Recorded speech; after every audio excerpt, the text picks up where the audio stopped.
Welcome back.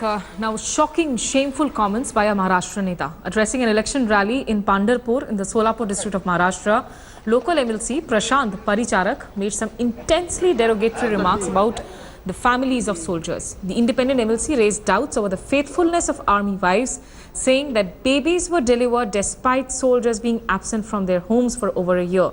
Condemning the statements made by the MLC, Minister of State for Home Affairs from Maharashtra's Chandrapur constituency, Hansraj Gangaram Ahir said that BJP will not support such kind of allegations. The MLC, who is a local tycoon, was at a BJP rally. Let's listen into the shocking comments he made first. Punjab मधला सैनिक तो असतो बॉर्डरवर त्याची बायको इकडे बाळंती नव्हती त्याला तारीची तुझ्या बायकोला मुलगा झाला वर्षभर तो काही गावाकडे गेलेला नसतो तिथं पेढे वाटतो लोक म्हणतात काय झालं ते म्हणतो मला पोरगा झाला. त्याचा निषेधच केला पाहिजे. भिंड काढली पाहिजे गावातील लोकांनी.